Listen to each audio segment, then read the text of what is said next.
Boxing fans, wow, the end of this video is interesting. Shaming Bud Crawford for walking away from the PBC. The reality is he's a free agent. He hasn't walked away from anyone. He can literally fight for any platform that's available.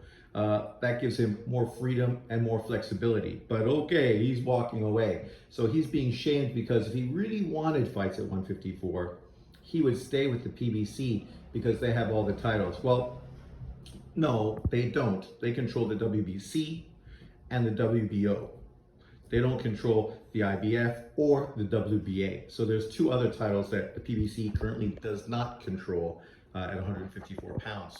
The Zone controls one of them. The other one, who knows what's going to happen. It depends, I guess, who ends up winning. He tried to use Subriel Matias as a comparison, saying the reason Subriel Matias walked away from the PBC is because they don't have enough opponents available. But that's not the reason.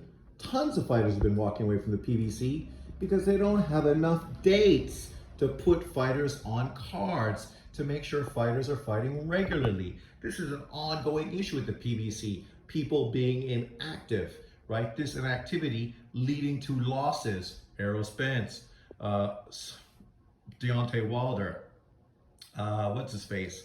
That lost to Inui, right? This is normal because these guys are just not getting enough activity, right? The only reason Tim Tszyu's active is because he's got another promotional company, the Australian promotional company. So even if the PBC doesn't really want to make fights, he can make fights through the Australian promotional company, stay busy, fight 3 times a year.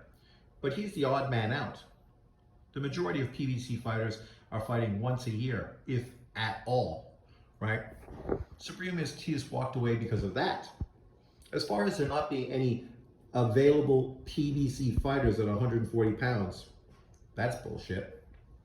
You obviously had Rolly Romero, who is a big enough name that he was just on a undercard pay-per-view.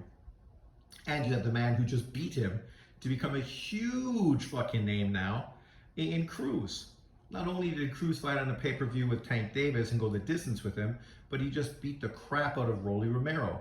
Mexican fans are going crazy. This is now the 9th Mexican world champion currently at this time. 9 of them, right? Zerto Ramirez also won today to push that number up to 9.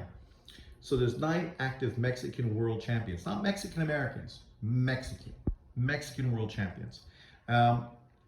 So you have him, Mexico, Puerto Rico. What a historic fucking legacy fight that is. And that's potentially what you could have. Cruz, Matias, what a war. Can you imagine the stylistic matchup between those two guys? Oh my God. Then you got Tank Davis, who easily can fight at 140, who's pay-per-view and a huge star in American boxing, right?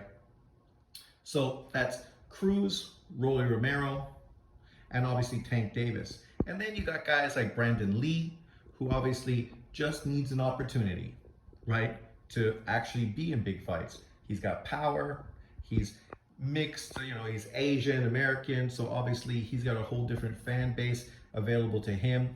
And then of course you have Gary Antoine Russell, who has a 100% KO ratio.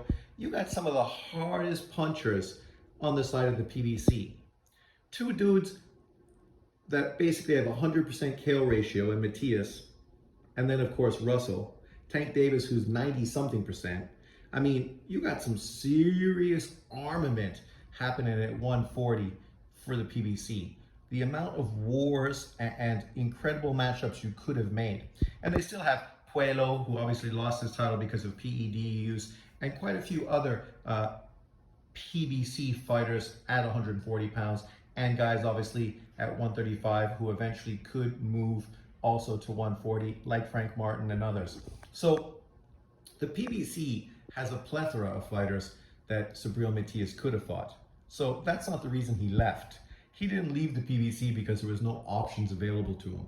Because literally when he was there was a huge unification fight available. And that's a fight people expected, but it didn't happen. And so that's probably the reason he walked away, because they couldn't deliver on what he was hoping for.